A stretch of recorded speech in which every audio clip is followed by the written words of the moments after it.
भारत के इतिहास की विशाल टेपेस्ट्री में कुछ नाम दूसरों से ज्यादा चमकते हैं।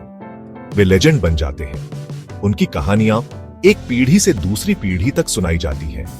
ऐसा ही एक नाम है विक्रमादित्य। वह सिर्फ एक राजा नहीं थे, वे एक आइडियल थे, न्याय, साहस और ज्ञान के प्रतीक। उन्होंने प्राचीन शहर उज्जैन से शासन किया, एक ऐसी जगह जो उनके कमांड में एक गोल्डन एज का दिल बन गई।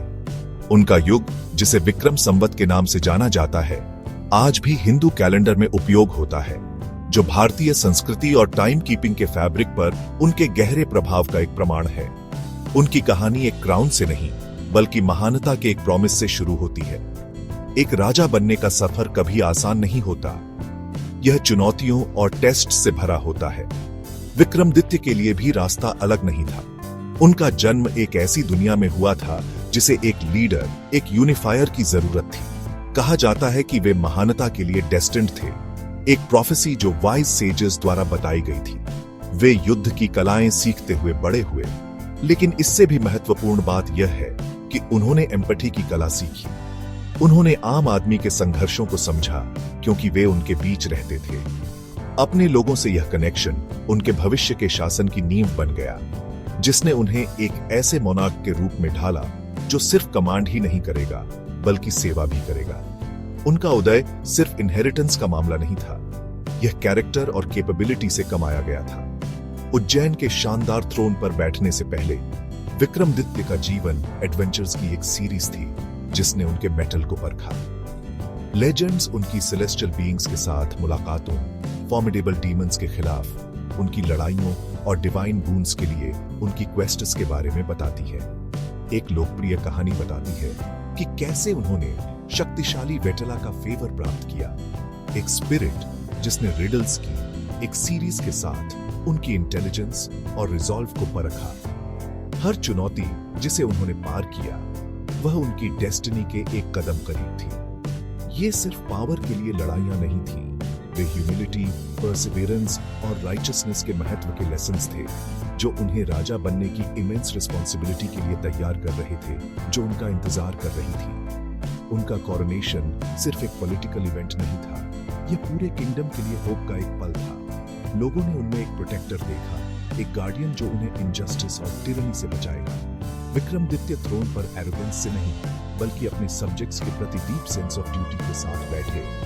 उन्होंने एक ऐसे शासन का वादा किया जहां सबसे गरीब नागरिक को न्याय मिलेगा और सबसे कमजोर को ताकत मिलेगी। उनका नाम विक्रमादित्य खुद सन ऑफ वैलर का मतलब है, और वे इसे पूरा करने के लिए दृढ़ थे, डिस्पेयर के अंधेरे को दूर करने और सभी के लिए अनपैरेलल्ड प्रॉस्पेरिटी और पीस के युग की शुरुआत करने के लिए।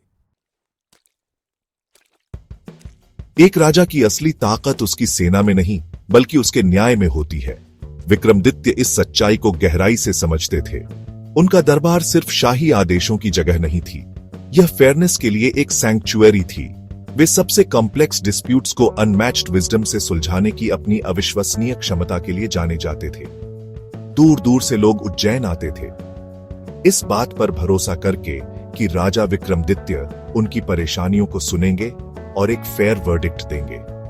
उनका मानना था कि justice delayed was justice denied, और उन्होंने खुद को अपने किंगडम के हर एक व्यक्ति के लिए सुलभ बनाया, यह सुनिश्चित करते हुए कि कोई भी आवाज अनसुनी न रहे और कोई भी गलती अनसुधारित न रहे। एक प्रसिद्ध कहानी उनकी तेज इंटेलेक्ट को पूरी तरह से दर्शाती है।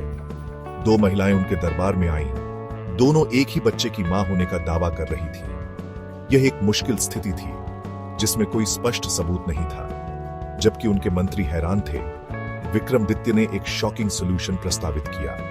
उन्होंने अपने गार्ड को बच्चे को 2 हिस्सों में काटने और प्रत्येक महिला को एक आधा देने का आदेश दिया। जैसे ही गार्ड ने अपनी तलवार उठाई, एक महिला डर से चिल्लाई और राजा से बच्चे को दूसरी महिला को देने की विनती की, जब तक बच्चा जीवित रहे। विक्रमादित्य तुरंत जान गए कि वह असली मां थी, क्योंकि एक मां का प्यार हमेशा अपने बच्चे के जीवन को अपने दावे से ज्यादा चुनेगा। यह कोई आइसोलेटेड इंसिडेंट नहीं था। राजा का ज्ञान उनके शासन में एक कांस्टेंट प्रेजेंस था।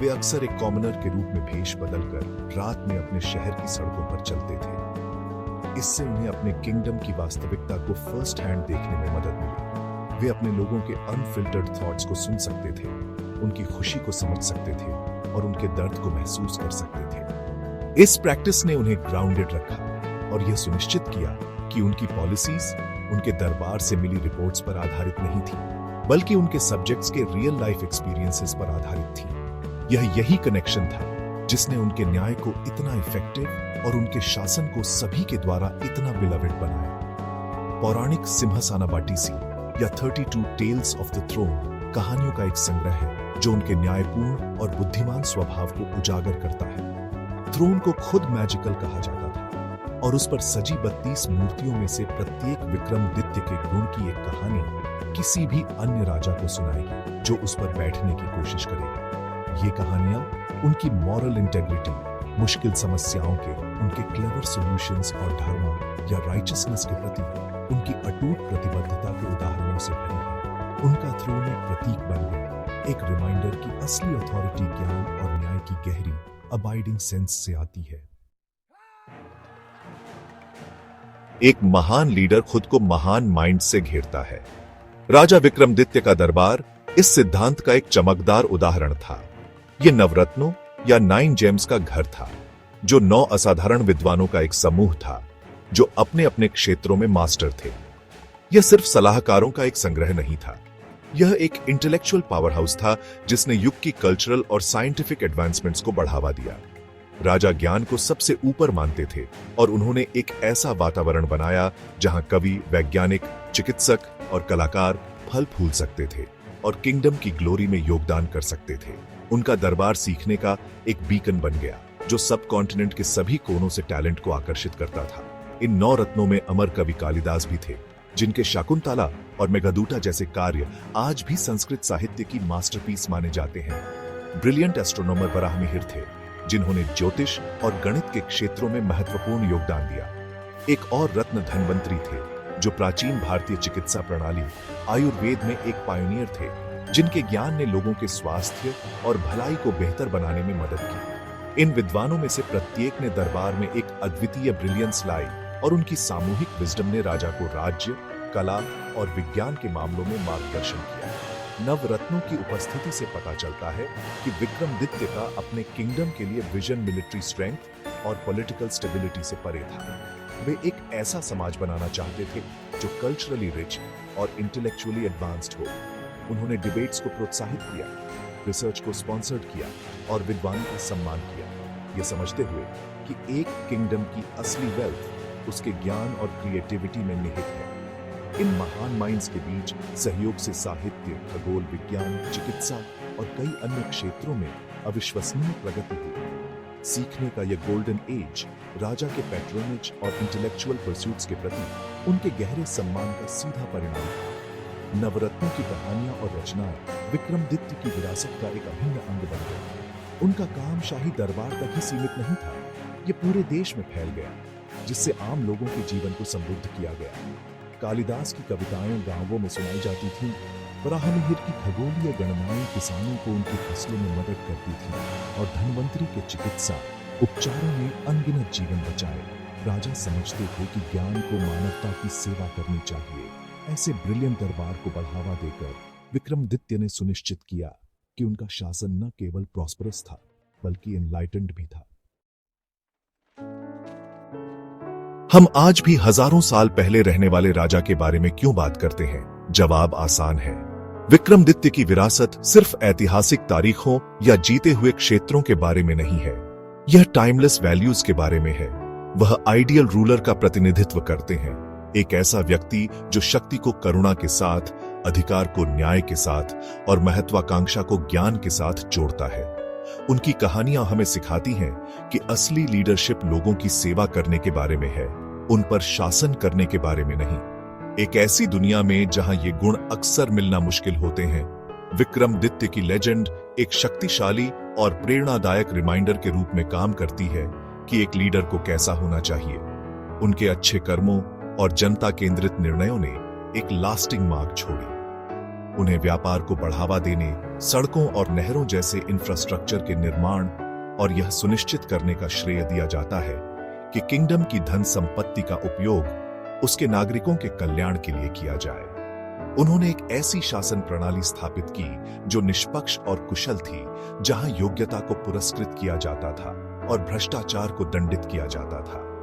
उदाहरण के लिए, उन्होंने यह सुनिश्चित किया कि कर उचित हों और किसानों को सूखे या अकाल के समय सहायता मिले। ये कार्य सिर्फ अच्छी राजनीति नहीं थे, वे अपने सब्जेक्ट्स के लिए उनकी सच्ची परवाह के प्रतिबिंब थे, जिससे उनका किंगडम एक सच्चा राम राज्य या एक आदर्श राज्य बन गया।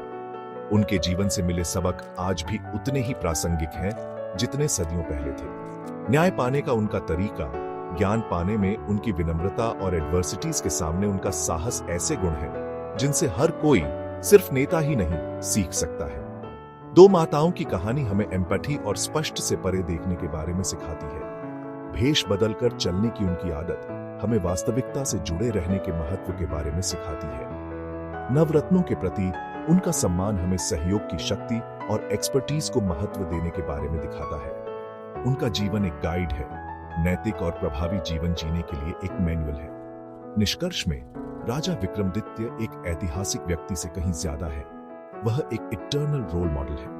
उन्हें अपने साम्राज्य के आकार के लिए नहीं, बल्कि अपने चरित्र की महानता के लिए याद किया जाता है। उनका नाम न्याय, समृद्धि और सांस्कृतिक ब्रिलियंस के युग का पर्यायवाची है। उनकी विजडम और फेयरनेस की कहानियां लाखों लोगों को प्रेरित करती रहती हैं, हमें याद दिलाती है कि राइचसनेस पर बनी विरासत कभी मिट नहीं सकती। यही कारण है कि आज भी जब हम एक न्यायपूर्ण और बुद्धिमान शासक की बात करते हैं, तो जो नाम मन में आता है और हमेशा रहेगा, वह है विक्रमादित्य।